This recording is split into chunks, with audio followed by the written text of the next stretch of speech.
Good, it's now online.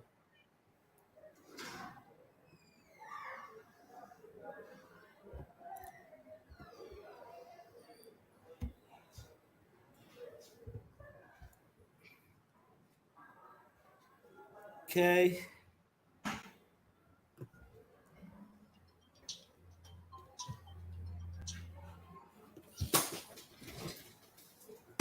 Hello.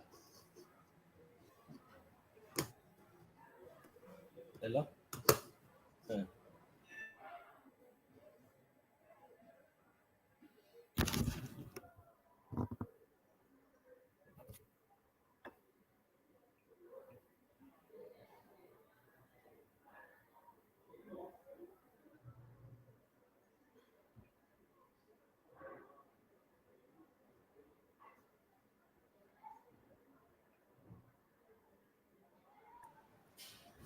Good. Assalamu alaikum wa rahmatullahi wa barakatuh. Hello to everyone out there. Welcome to this workshop of today at Green Hope University here in Somalia.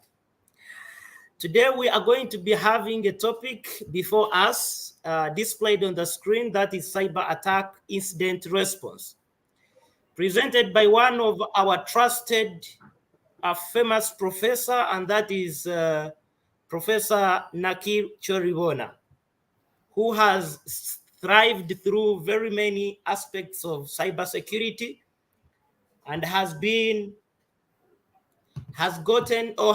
congratulated through very many areas of cybersecurity.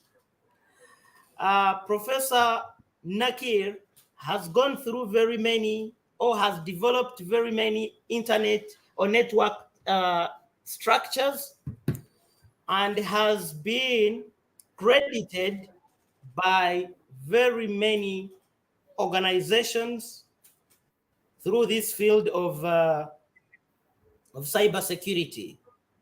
Please allow me to welcome Professor Nakir Choribona. Professor, you're most welcome.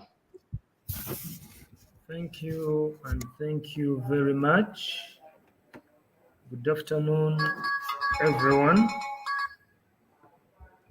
Good afternoon too.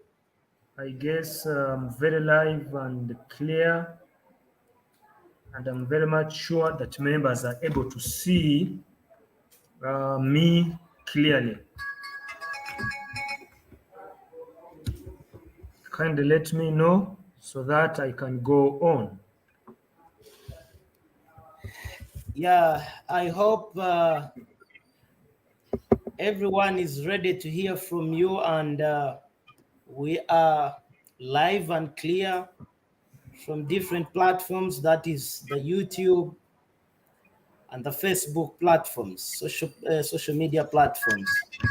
Okay, please, thank you. May I ask 2 minutes of need to do something small here, and then we can continue. Thank you, moderator. Okay.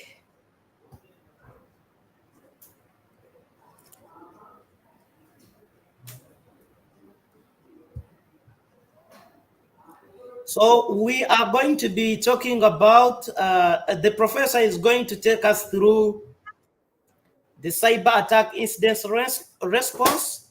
And this is all about, in fact, the professor is going to be covering the whole thing about cybersecurity, and also how do these cyber attacks affect us, or how do we get these attacks? And when you get an attack, what happens later? What are you supposed to do?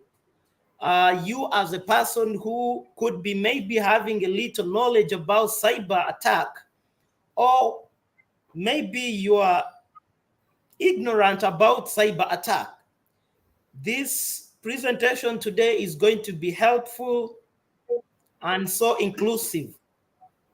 I hope every person should be gaining from this presentation.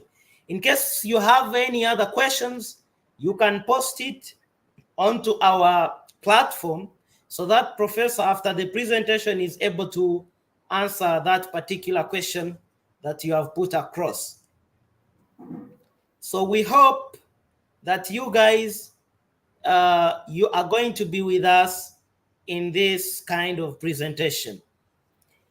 For those who have been, for those who are on Facebook, you're most welcome. Thank you so much for being with us. And I hope that we are going to be together until the end of this presentation from Professor Nakir. And those ones, I've also seen those guys from YouTube. Thanks for being or tuning in and being with us at this time. If you have any questions, please feel free to post it under the comments, and we are able, or the professor is able to answer you by the end of this presentation.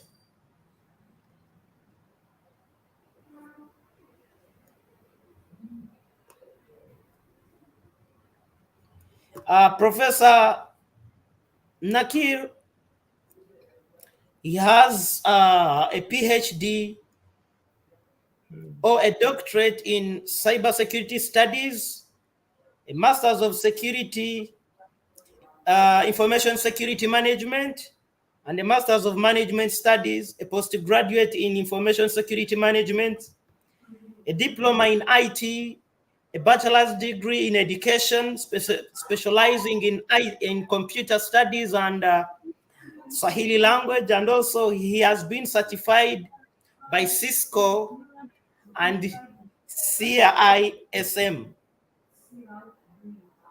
So we possibly know we are going to we are with the rightful person in this field of cyber security.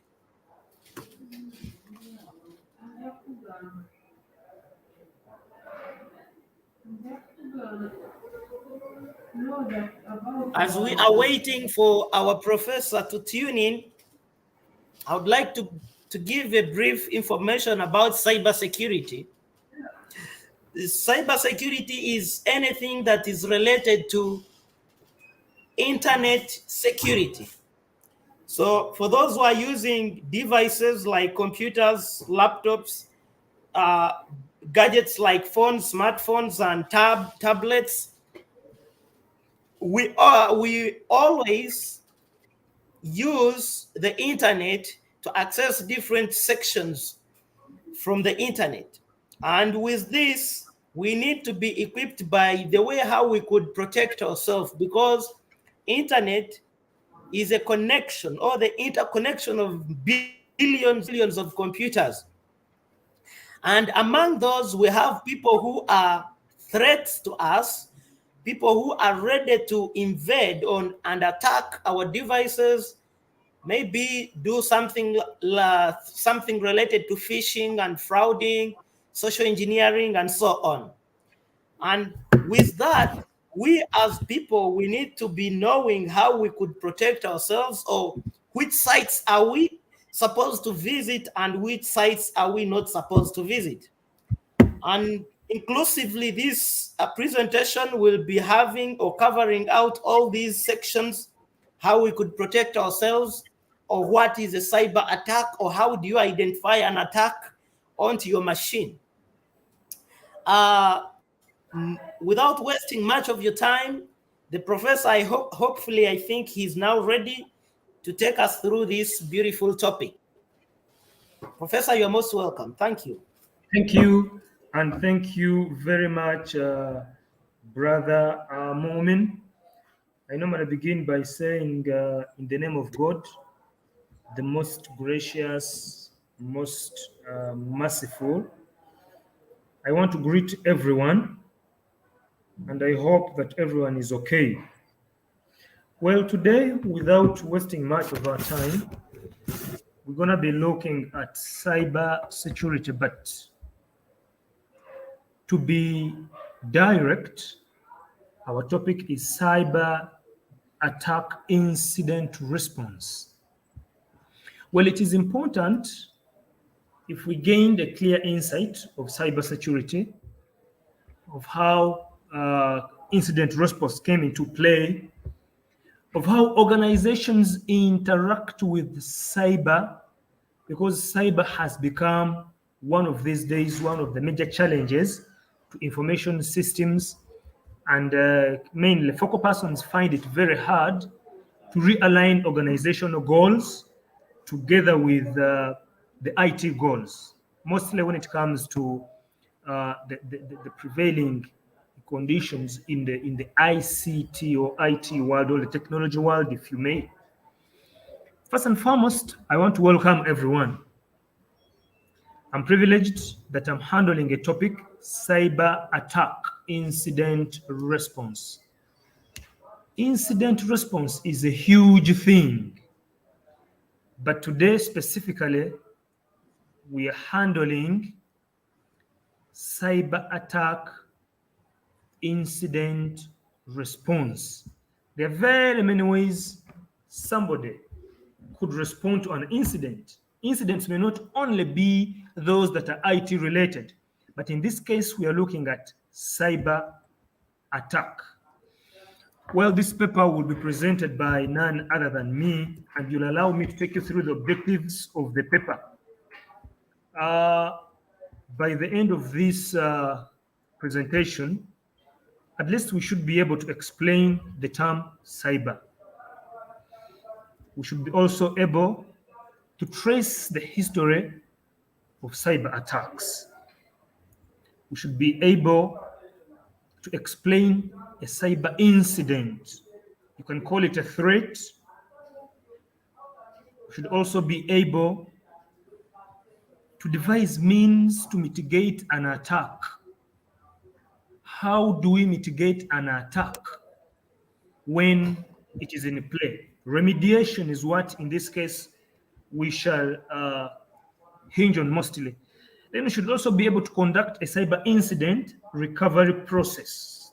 The processes are many, because each framework looks at them differently. There are very many frameworks. NIST has a framework, ISO has a framework, ICE has a framework. There are many frameworks that talk about incident response regarding ICT. But in this case, I want us to proceed with the following ellipses. One, there's a lot we're going to meet along the way, along today's presentation, the journey. Something like IPS, that is intrusion prevention system. If we met something like a WAF, that is web application, these are acronyms that we are likely to meet along our presentation. The MSRPC, that is a mapper server remote procedure call. This is a port, normal on servers. The TCP IP, that's transmission control protocol. We're also likely to meet UDP, that is user datagram. These are ports on servers that mostly IT focal persons need to be very, very observant when they are configuring them during configuration of core routers and servers. We're also going to look at SMB servers and message blocks. We're also going to look at something like the CMs, the security information and event management. The OT is operational technology. If you looked at NIST, NIST is an internationally recognized body. It is National Institute of Standards and Technology. ISO, like I said, is International Standards Organization. ISAC, this one is responsible for certification of information security, that is Information Systems Audit and Control Association, that is Computer Security Incident Response Team. So is Security Orchestration and Automation Response, ETC and ETC. Allow me go straight and define in simple words what a cybercrime is. That involves computers and networks. That nature of attack is what we call a cybercrime, a cyber attack. Then cyber itself, okay, Cyber attack itself is an offensive maneuver that aims at computing devices or information systems. That is cyber attack. Now, there's what we call a cyber crime and computer crime. When it becomes cyber crime, it involves computers and networks, where you use networks and computers aiming. Then a computer crime, it is a computer which is subject to attack. The other one is object of attack. This is subject to attack. So computer crime, a computer is subject to attack, but computer crime, yes, computer is subject to attack. Then cyber crime, a computer and networks are the objects that are used during the attack. That's the difference. So basically, cybersecurity is the protection of internet connected systems. There are very many internet connected. They can be Internet of Things, that is IoTs. They can be hardwares. It can be software. It can be data, the logical part of the public domain, etc. It is also it can also be providing a good security posture against malicious attacks designed to access, designed to alter. They can be designed to delete. They can be designed to destroy. They can be designed to extort any organization's users' systems where sensitive data is normally kept. It is important that you understand that for any organization or enterprise or company, call it, information is the biggest sensitive thing that most bodies put an eye on. So if anyone is to mount any information infrastructure, if anyone is to mount a very serious infrastructure, IT-based infrastructure, there must be safeguards and protections. There must be access controls to sensitive parts, like information in this case. Two, a cyber threat is a possibility of a malicious, or mischievous, if you may, attempt to damage or disrupt computer networks or systems. That is by what you call a cyber dictionary. Cyber dictionary is an online site which is very much recognized when it comes to cyber related. Two,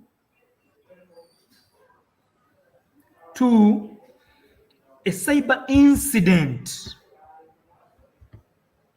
A cyber incident is a cyber security event.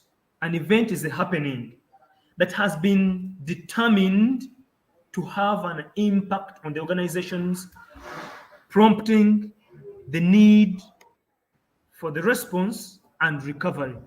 Definitely, when you get a cyber attack, there must be response, you must recover and have business move or on. Kindly, if I am being either swift or fast, if my screen is not clear, moderator can please come in and let me know so that we're not at the same page. Mr. Moderator, please, are we together?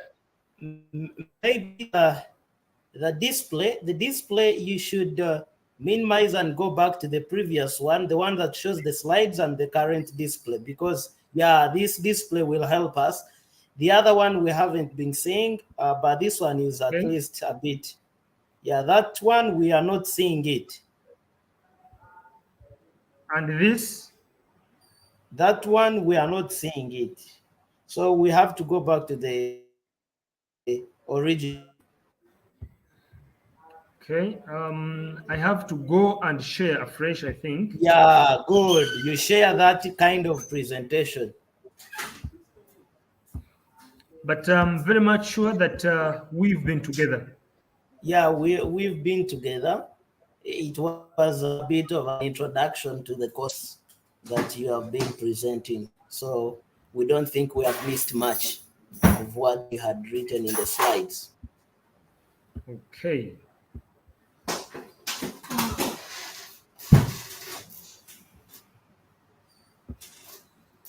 Are we now okay? Okay. Try to move the slides. I am. No, it's not.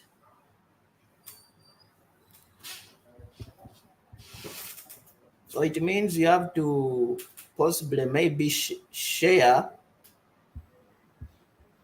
the view that has already been done in that way. Okay.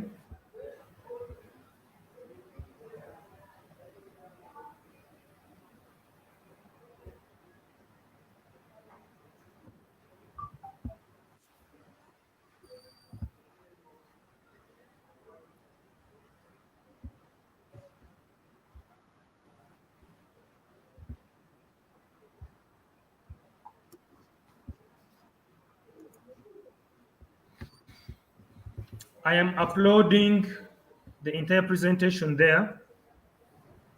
I hope members are able to see.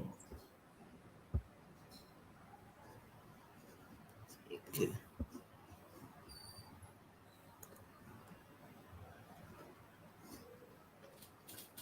I'm not seeing anything yet. Okay. Okay. Good.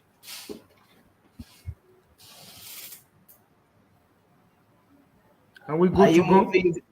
Are you moving the presentations, the slides? I am going to. Okay.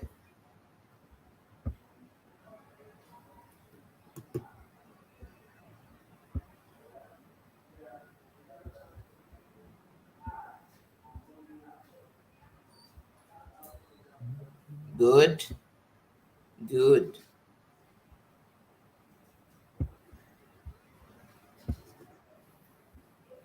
Is my screen visible?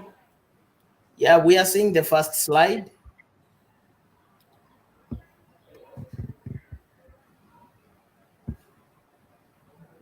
How about there? Yeah, it's okay. Good. Is it moving? We are good. We are good to go now. Okay. I think I will need to proceed from the point where we had reached.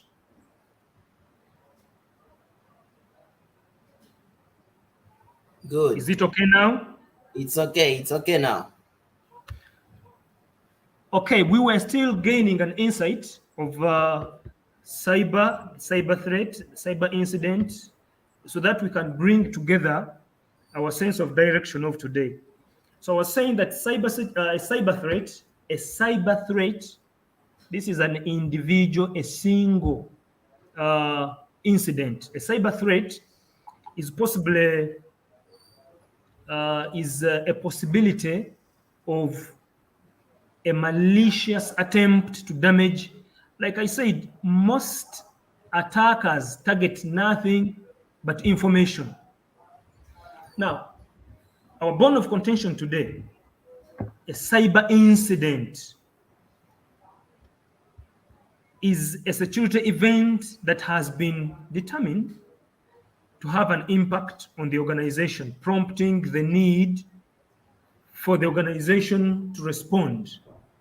And when you respond, you must recover and have business as usual. Then when you look at a security event, the two are different. A cyber event and a security event. A security event is an occurrence in a network that may lead to a security breach. If I have an event, a certain port may be port 35, okay? Port 35 is a port that most hackers target, because when you are configuring and port 35 is open, normally it is what aids the FTP, operates, where you can share information here and there, flow in, flow out, either at firewall level or at depending. But supposing there is a weakness at port 35, we can call that one a security event that may lead to a breach, to releasing information, somebody to access the servers, to access the organization's information infrastructure when they would have not. Okay? Then if we continued, A security incident results into a risk, like I said. If there is an event or an incident, expect a risk. Expect that when there is a risk, there's resource damage. The assets are, the entire infrastructure is at risk. Then if you look at incident response, which is in this case IR, then if you add a plan, it becomes incident response plan, which is IRP.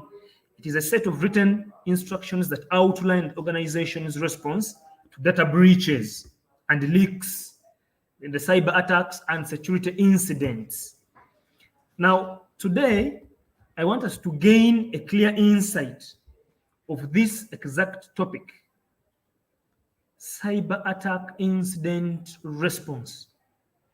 Incident response, big numbers of people call it IR. Like I said before, moderator, are we clear? I think my screen is visible this time. Yeah, we are clear. We are clear. Yes, like I said before, different frameworks, like I named earlier, there are many frameworks that talk about risk, the risk frameworks, the incident response frameworks. Well, the incident response frameworks and different authors of incident response plans understand this differently. They portray it, they give it out in different angles. According to NIST, like we looked in our ellipsis, what NIST is, the National Institute of Standards and Technology, the NIST. An incident response is also known as IR.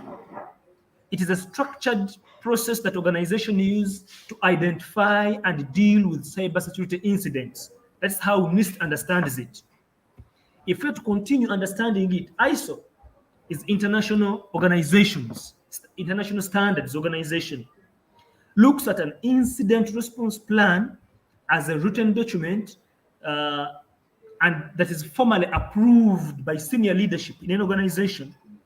The senior leadership team that helps the organization before, like we shall look at, during, and then after a confirmed suspected security incident or breach. Your incident response will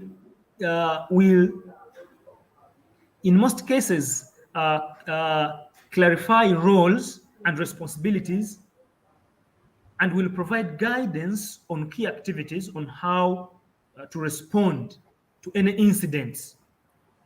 It means if you don't have any, it may be hard for you to respond to an incident.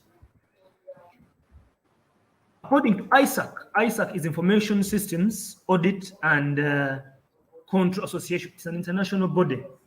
I happen to be a certified member. It is a written document formally approved by senior leadership that helps the organization still before and during or even after.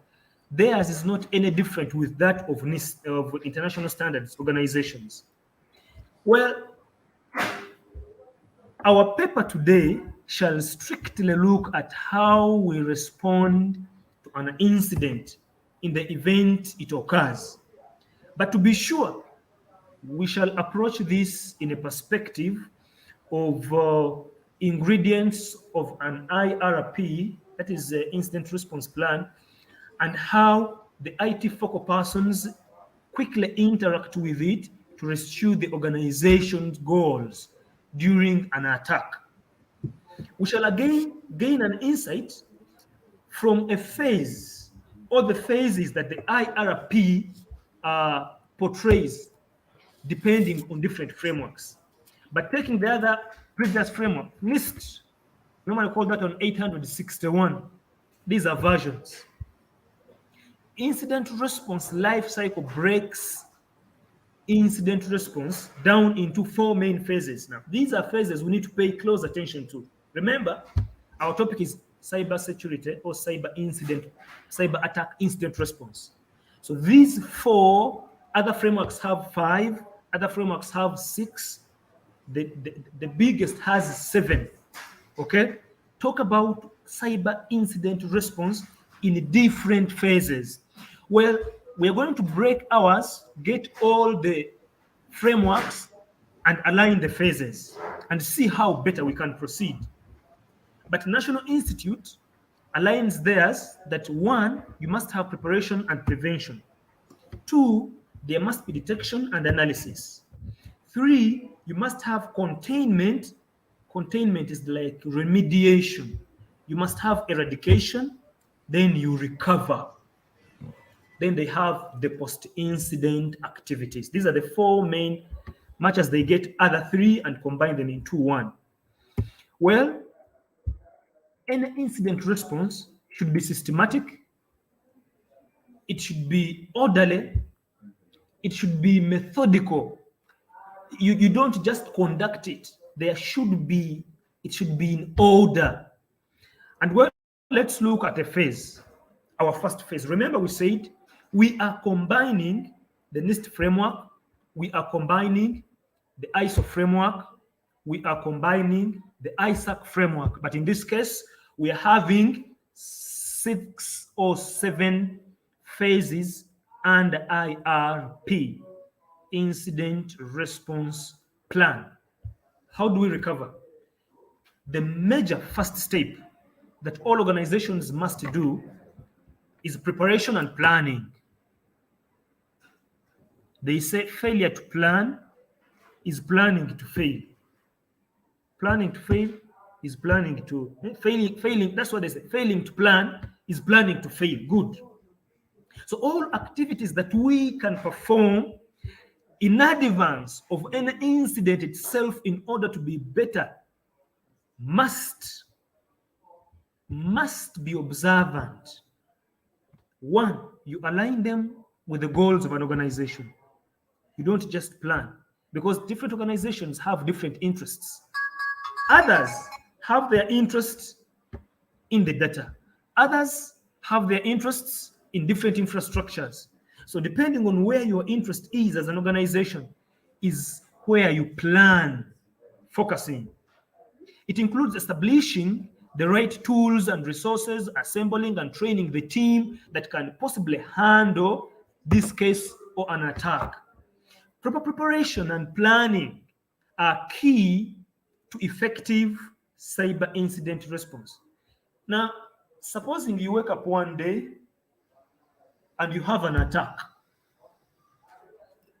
but you didn't plan, you have no team on ground. You might be having a team, but they have no skill,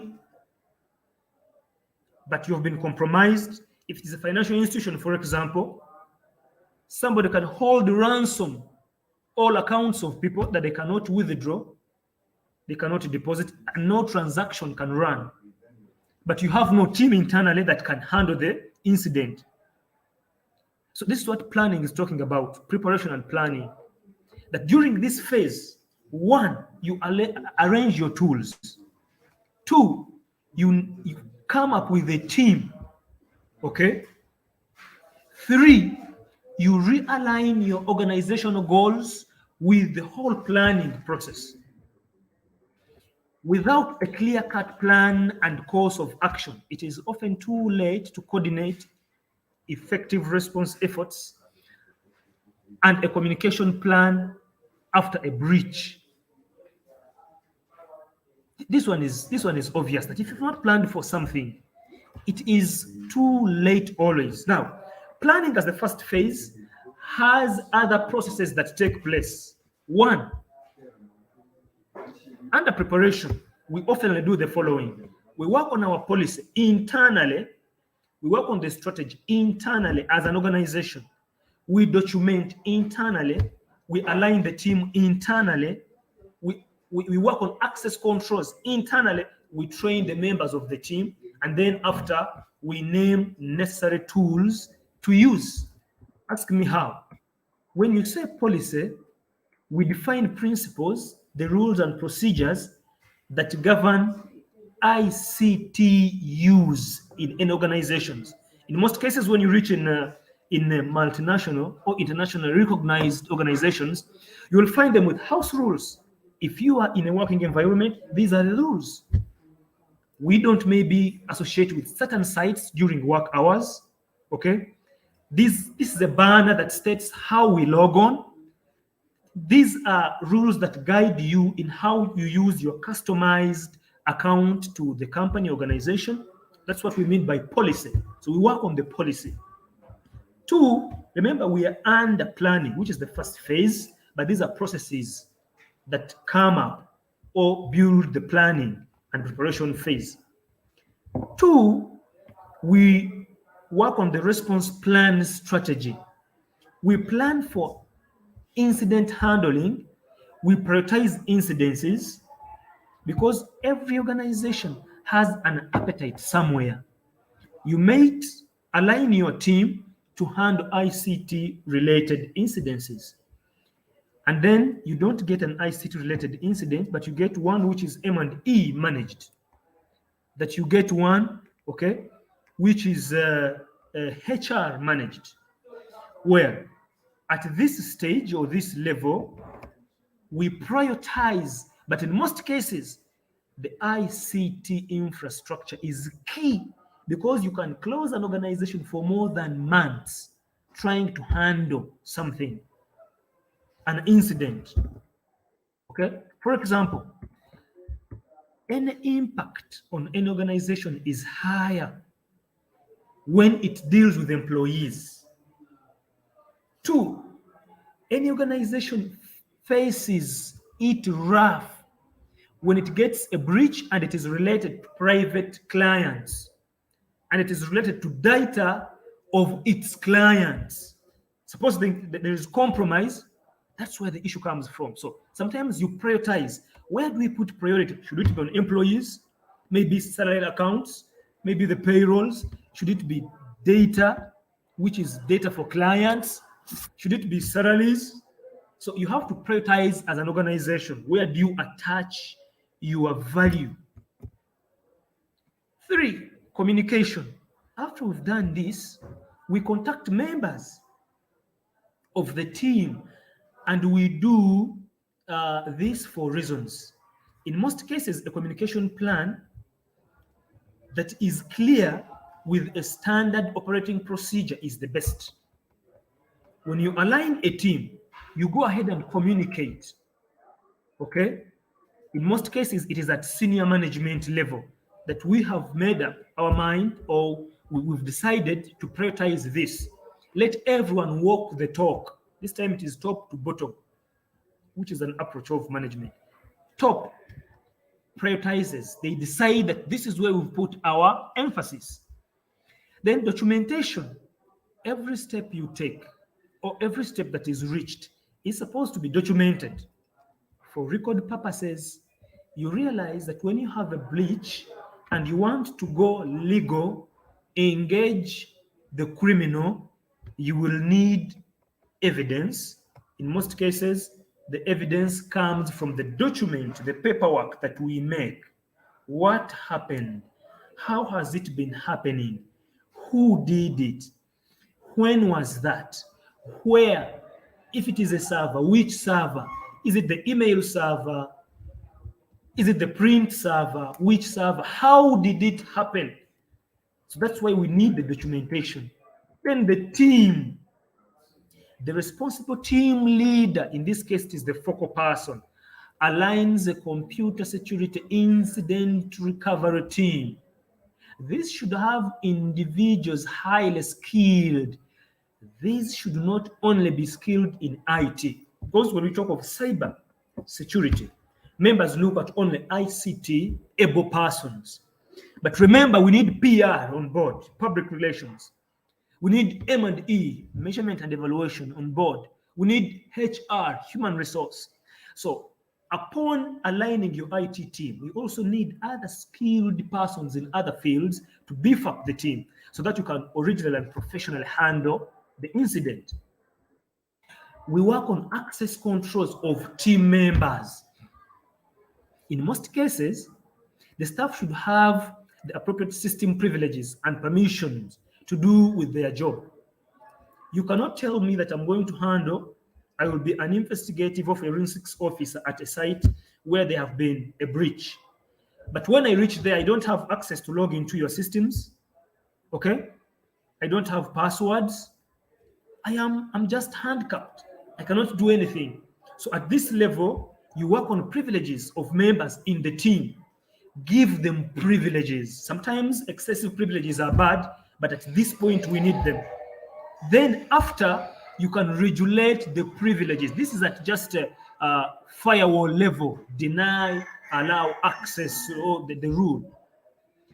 Then we train the named skilled team of the relevant cyber attack patterns and techniques.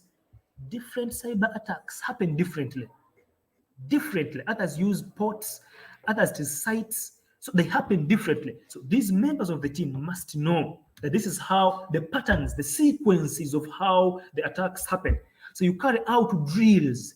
Sometimes you even try to do the hacking, and members should see, how does this happen? Okay? Still, to the preparation phase, as we concluded, under preparation still, we are preparing to tackle, to handle an incident, to respond to an incident in the event it happens. So we are still on the first, which is the preparation phase. But all these are processes that happen in the preparation phase. We align the tools. We evaluate, we select, we deploy software and hardware. We respond to the incident more swiftly if we have the tools to use to handle. For example, there are tools, one like SOA, like Weber, like CM, like EDR, like XDR. Somebody may ask, what is SOA? What is Weber? What is CM? What is EDR? If you're not a forensics, you're not good at forensics, you may not know this. If I took you, let me link to this. I think you're able to see. Moderator, can somebody look at this? Yes, can you read what is on the screen? We are looking at a document. What document? Yes, I've linked to this. These are incident response tools that if I get an incident, SOA, that is security orchestration, automation, and response. It is a tool. It is a software. We call it a tool because it happens to be in our kit. It is a software solution that enables security teams to integrate or coordinate separate tools into a streamlined, threat manageable ones. Look at Weber. This is user and entity behavior analytics. How does this work? This is like an algorithm, step by step, and machine language to detect anomalies, okay, the abnormal behaviors in any corporate network. This analytic Weber thing does it very well. So in your tools, you also need to have it. Look at another one, CM, that is security information and event management. Clear. It is a security solution that helps organizations to recognize and address potential security threats and vulnerabilities before they have a chance to disrupt. Sometimes you need to be very careful when you're jumping to something. So you need to be analytical. Okay? Look at end detection and response, the EDR. End detection and response is also known as endpoint threat detection. Okay? Cybersecurity technology that continually monitors an endpoint or a malicious threat. When you install these onto any systems, they will run and do their work. And highlight for you that we have a challenge here. This port was the one compromised. If it is the net BIOS, like we shall be looking at different ports that mostly hackers look at when they want to launch an attack. There's what we call an XDR, that is extended detection and response. It is also a tool. It collects data across an organization in case there is also an issue. So they are very many, but these are some of the tools that we use or that we align and make ready when we are handling, preparing to handle an attack. There are other tools. Cyber First Responders Kit, very useful kit. Most investigators move with it on the sites. It has a lot within it. The CFRK, that's a forensics laptop and power supplies tools. It has digital cameras. It has blank forms that you can collect information from people at the site from, etc. There's another one called Kali Linux. Now, Kali Linux is a distribution tool. For it is designed for digital forensics and penetration tests. As an organization, if I come up with an IT infrastructure and I have my servers well running, something might come in my mind. Are these servers very much protected that any attacker may not break through?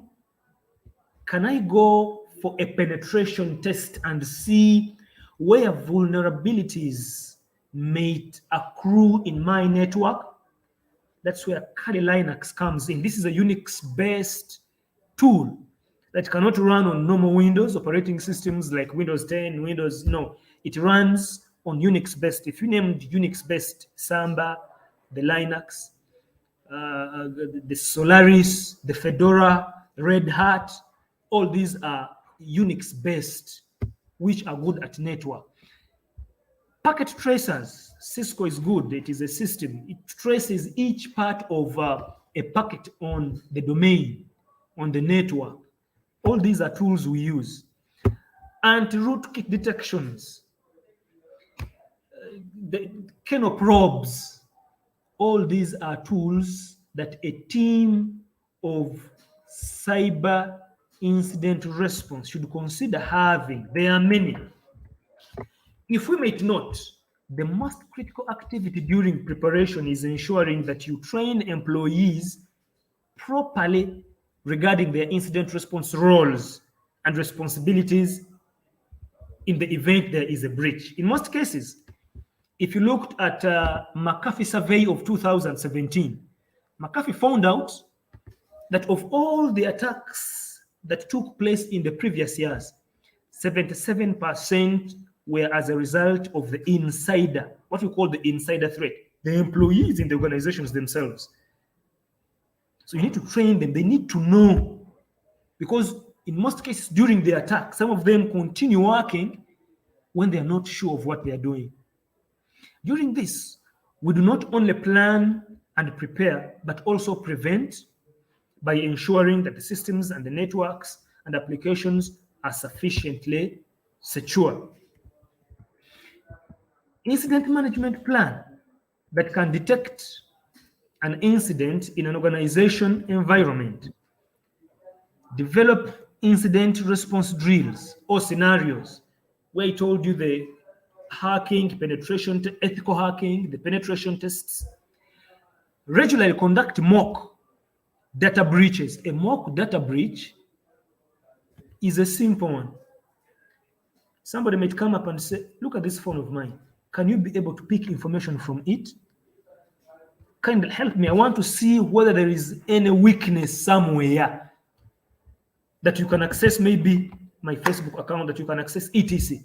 So I conduct a mock data breach to test and find out, is there maybe a weakness somewhere? Well, if you found it out, it is good that we mitigate it.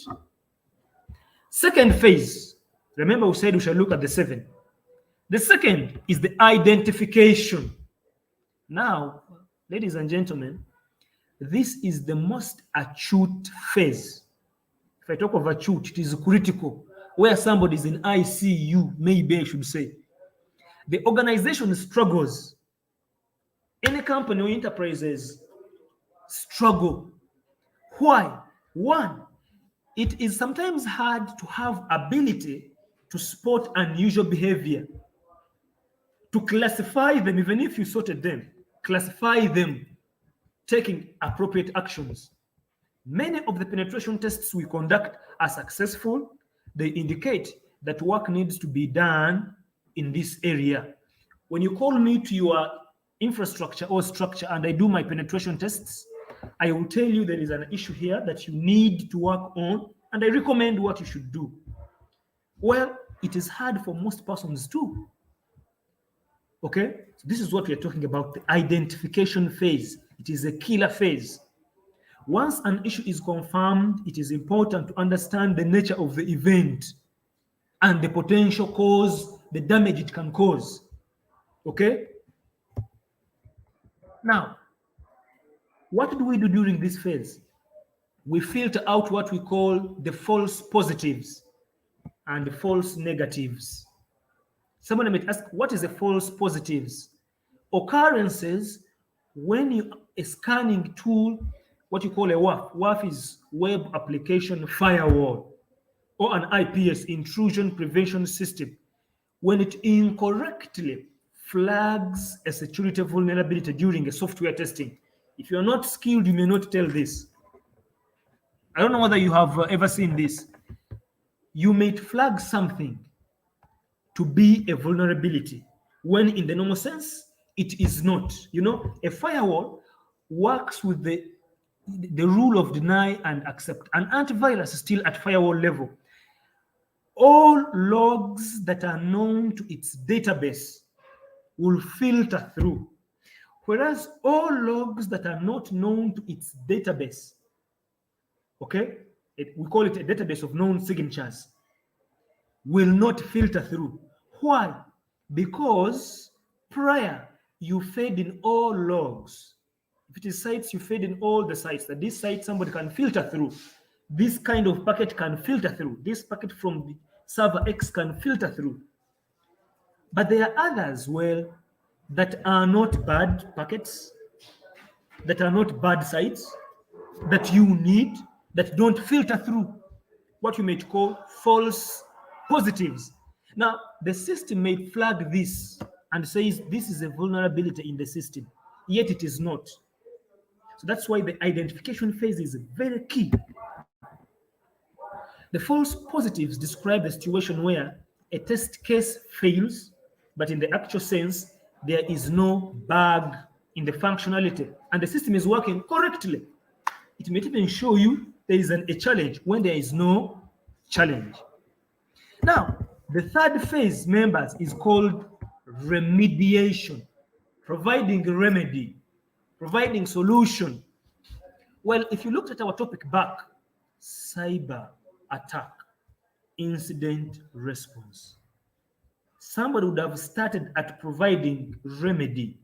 But how do you align the before phases? In the normal sense, it starts here. Remediation. Other frameworks call it containment. How do I contain the attack? Organizations end up failing and they try, in most cases, to escalate. They bring in vendors to handle. The teams themselves fail. They outsource vendors to come and handle. This sometimes is called, we call it a don't panic phase. Why do we call it don't panic phase? Sometimes when you panic, you end up messing up everything.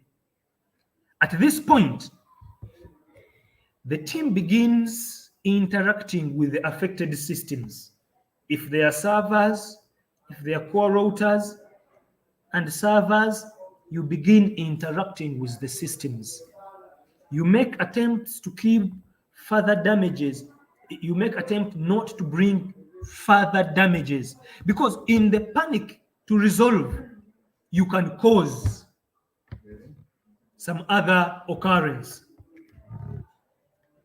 This is the most critical and technical stage. During this stage, remediation steps are prioritized. We put up conventions. How do we convene? We put up practices. We put up procedures that spell out appropriate sequences or propagation of action. The team, the incident response team, has to carefully study the sequences of the attack accordingly. It's also important to note that when you overreact, what you call overreaction, or being so swift to move into action, try to fix this and that, when you're handling an incident, it could again be so much damaging. But again, if you underreact, if you don't quickly move into and have this fixed, it is as bad as you've done nothing. So this calls for proper diagnosis, professional and technical know-how, okay? Even with the prayer stages. We also use our expertise, okay? we are able to tell whether the attack can be contained or we cannot really manage, and therefore we should outsource somebody to help us. Maybe you might be so quick, yet the incident needs a simple disconnection of the host computer, the network host. You just disconnect and then connect back, and then you've contained. Maybe you might need to isolate a section of the production lines. Okay? Maybe you might also need to segregate the operational technology networks. If malware is discovered to be the cause of the corporate network, you can choose to segregate it, and you have other production lines work, but you put off this. If it is a print server that has been maybe compromised, you compromise the service of the print server at the time, and you let the email server keep working.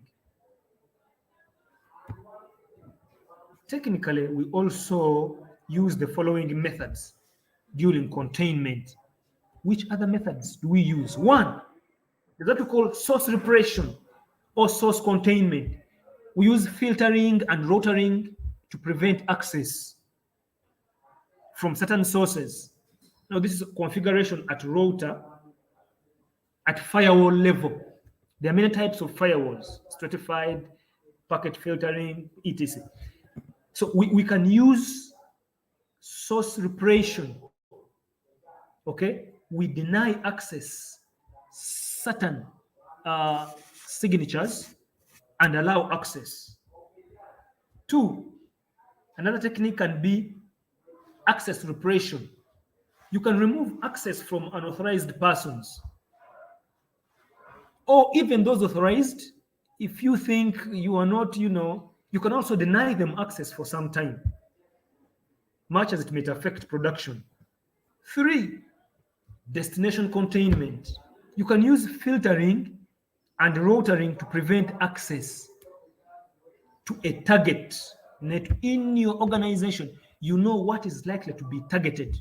So in the event you are sure that it is here, then you deny access first to that.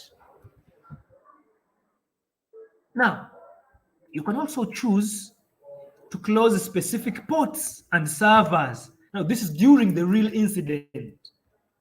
There are many ports: the MSRPC, the UDP, the port 135. Now, if we talk of port 135, this is also another important port. Port 135. Professor. Yes, please. There was a comment, someone asking about this port. Someone was asking what is port 135. So I hope he will get the right answer. Well, I've not looked at any of the comments, but I'm trying to look at these ports. These are the ports. If you looked at these, okay. Net BIOS, that is network basic input and output, etc. Let's look at these ports in brief. What are these ports and what do they do? In order to work correctly, members, FTP must use two ports. Two ports, port 21 and port 20. For commands and control, that is port 21. Port 20, for data transfer, it is actually an FTP. Okay? Clients cannot perform any of their services if port 20 is compromised. If I don't allow it, you cannot perform any. So this is at server level, if I'm doing configuration. Port 35, 135, TCP 135, it is a remote procedure call. That is RPC endpoint. MS is MAPA service. It enables other systems to identify what services are available on the machine and on which port they can be found. Essentially, it allows the systems, okay, to do what we call an unfettered access to a target system. That is port specifically 3135. Then the net BIOS. Net BIOS is also a port. Net BIOS. Let me zoom here. The abbreviation net BIOS. This is an acronym, but it is Network Basic Input and Output System, net BIOS. Okay? The primary purpose of net BIOS is to allow applications to separate computers to communicate and establish sessions to access shared resources. There are very many shared resources.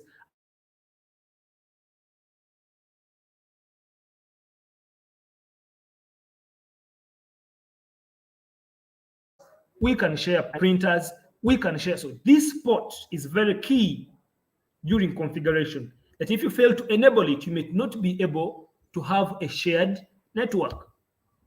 And when you disable it, in most cases, you mitigate an attacker's ability to come in that direction. Okay? And there are very many ways we can disable some of these ports. If it is a TCP, in most cases, if it is a net BIOS, the procedure is simple. Okay?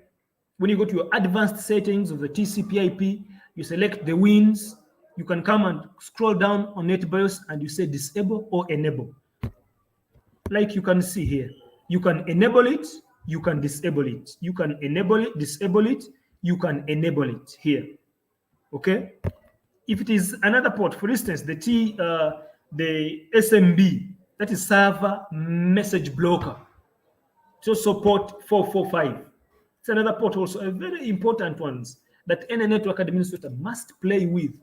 Now, this one can be done in 2 or 3 ways. One, you can use the prompt command to disable it. How?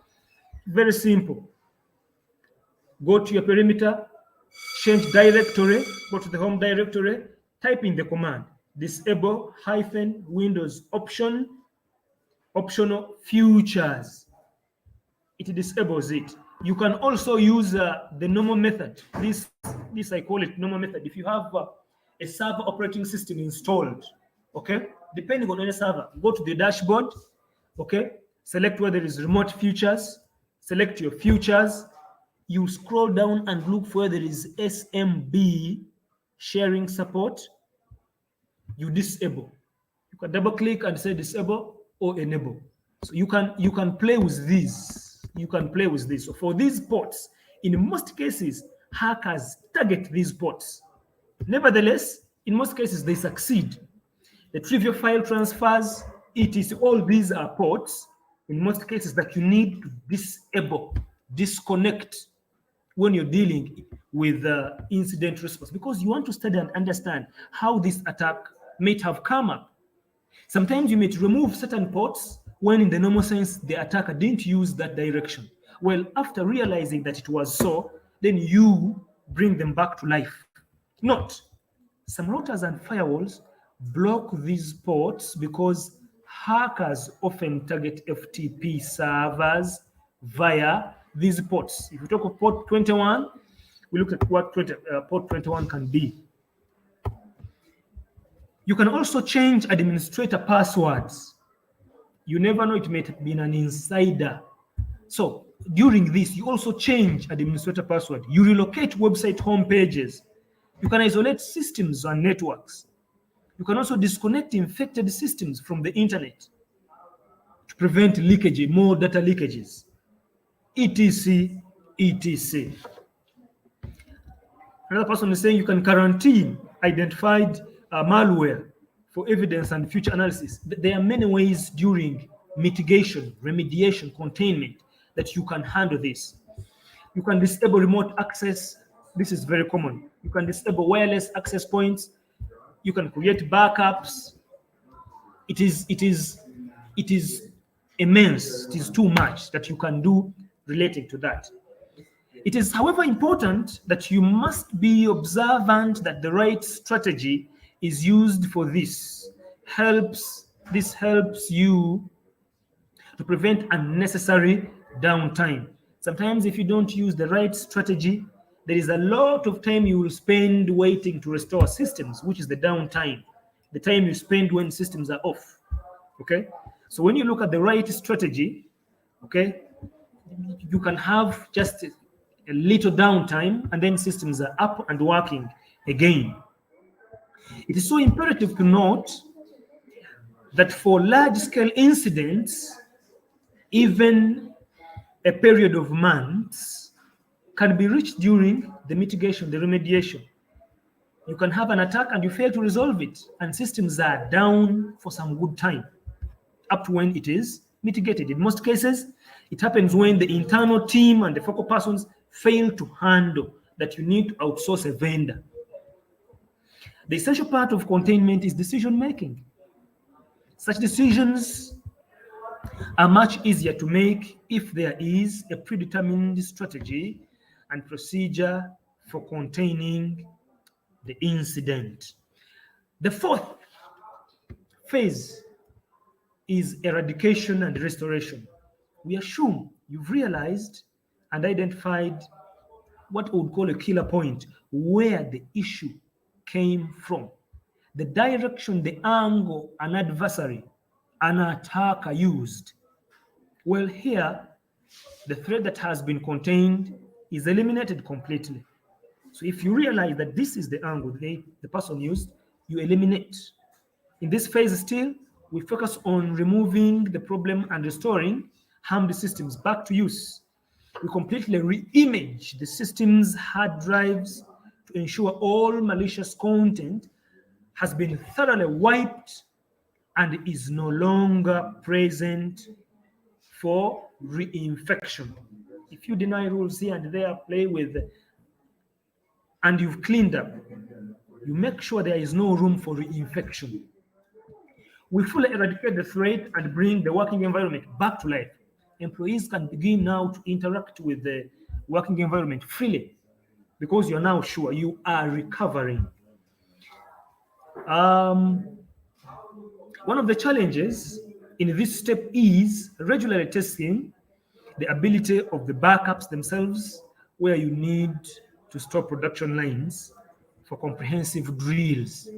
Sometimes you back up and you need to test these backups, and you cannot do the testing as the production line is on. So you need either to have them stop first and you test and have the right ones, and then different departments can move on, can get back to their normal work. But in most cases, when you arrange how you prepare in the first preparation, okay, and planning, the first makes this one easy, okay? Because when you have a kit, you know where you put what. This is difficult while maintaining a replica environment in most cases. Technologies like virtualization can provide the required flexibility and assurance of systems. The fifth stage is recovery. Recovery. It feels like, when you have had a hectic day trying to recover something, to remediate something, and eventually you do it, you normally have what we call a non-stop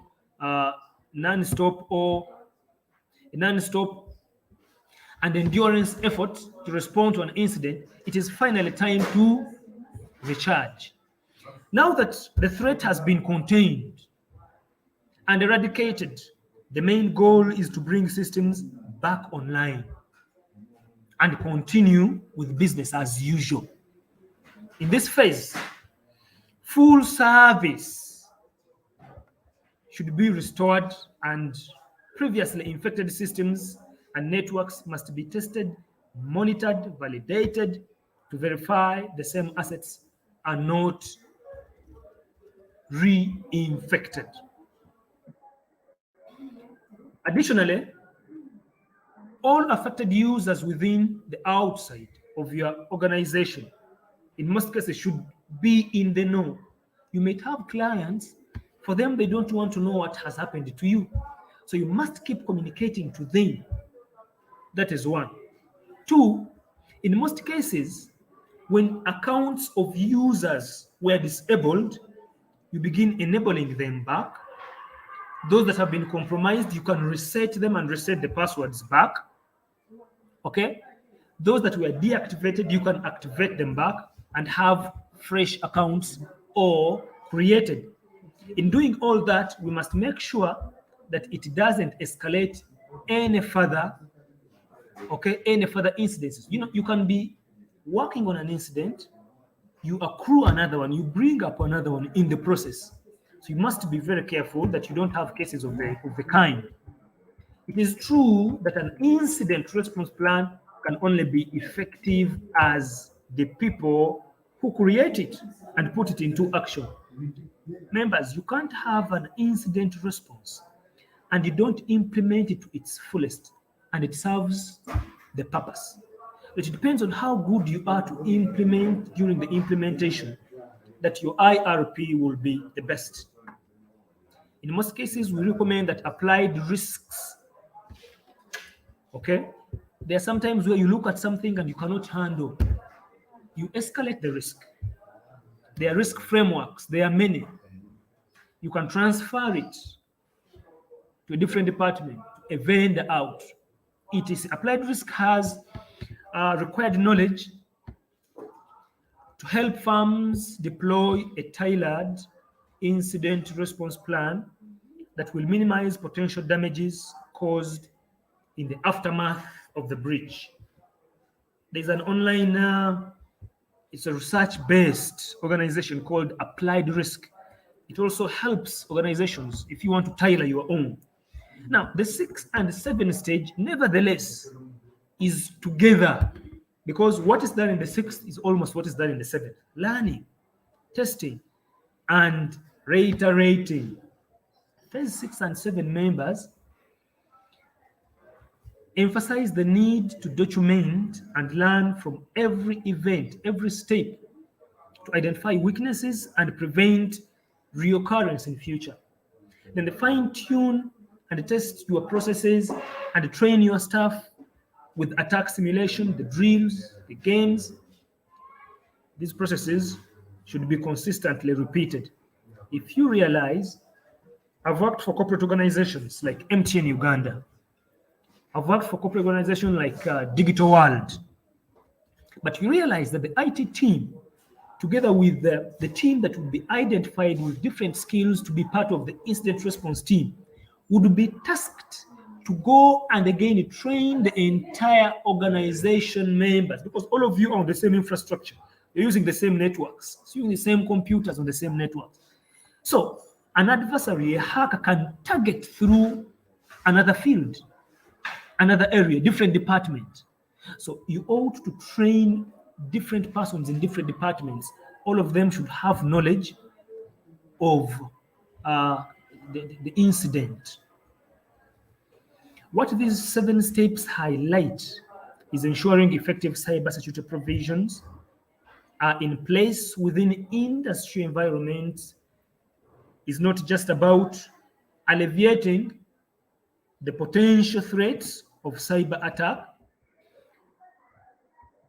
What is just as important is that firms are also prepared for the aftermath after the breach. You see, most organizations, after they have had a breach, there is a lot that goes on. Of recently, I don't know which year it was, there's a telecom company in Somalia that had the same, a breach. Airtel Uganda had the same in its mobile money service. Okay, where money on all pending accounts was withdrawn. They didn't know who and how it came about. So you always prepare aftermath, after the breach. You must be able to prepare effectively for these attacks and the breaches. You must make sure that you can escalate, you can restore systems, and then later you fine-tune and things move on. In most cases, most of them come with legal implications. Clients may sue you as an organization. It is true that an incident response plan can only be as effective as the people who create and put it in action, which is what I talked about even before. Applied risk has required knowledge, like I said, that will help you to go on and have recovery from an incident very well. Now, post-incident response, you need to complete a report. You must give a report. But how do you do it? The documentation you've been having on each level helps you to come up with a report. Okay? You need to monitor the post-incidents closely, look at the affected systems, monitor the activities. Okay? Since the threat actors may reappear again, an attacker may go and just keep quiet and then reappear again. Okay? We recommend that the security logs, the hawks analyzing the CM data for any signs, okay, or indicator tripping is what is may have been associated with the prior incident. Then we also update threat intelligence. We also update threat intelligence. Okay, somebody saying you have 40 minutes, a few minutes remaining, no problem. We update our threat intelligence.